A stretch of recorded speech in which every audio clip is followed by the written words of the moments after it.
So, చూస్తే గనుక ముగ్గురు అసలకి కళ్ళు సరిపోవట్లేదు. పక్కన ఎలా ఉంది అంటే ఒక్కొక్కళ్ళు ఒక్కొక్క జోనరు. ఇంకా మనోజ్ గారైతే అసలకి చాలా కొత్తగా కనిపిస్తున్నారు. యాహ్! ఇప్పటి వరకు మనోజ్ గారు ఇంతకుముందు మాస్ చేశారు.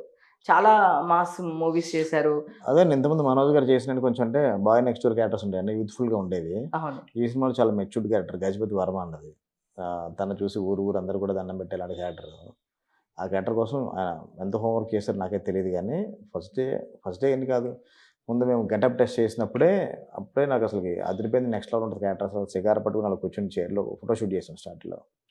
అప్పుడే అర్థమైపోయింది సినిమాలో ఏమైనా క్యారెక్టర్ ఎలా ఉండబోతుంది ఏంటనేది ఫుల్ క్లారిటీ వచ్చింది. నేను అనుకున్న దానికన్నా 100% నెక్స్ట్ లెవెల్‌లో వచ్చింది. యాహ్! అసలకలా మంచిగా అలా బొట్టు పెట్టుకున్న పంచ్ కట్‌లో అలా నడిసొస్తుంటే ఆ వాకింగ్ షాట్స్ కానీ, అవి అంటే ఆ గాని వైబ్ వేరే ఉంటదండి. అందుకని పక్కా మనం ప్రాపర్ మనం ఒక విలేజ్‌లో చేస్తున్నాం. ఒక విలేజ్ నేటివిటీలో చేస్తున్నాం. కాబట్టి అయన్నీ ఆ నేటివిటీని మనం కరెక్ట్‌గా ప్రెజెంట్ చేయడం కోసం ఆ లుంగీ గాని, పంచలు గాని ఆ గెటప్ ఇచ్చామనమాట. ఒకటే మనోజ్ గారనే కాదు. రోహిత్ గారు, సాయి గారు కూడా హ్మ్. పర్ఫెక్ట్‌గా విలేజ్‌లో సెట్ అయిపోయిన క్యారెక్టర్స్‌లాగా ఉంటారంతే.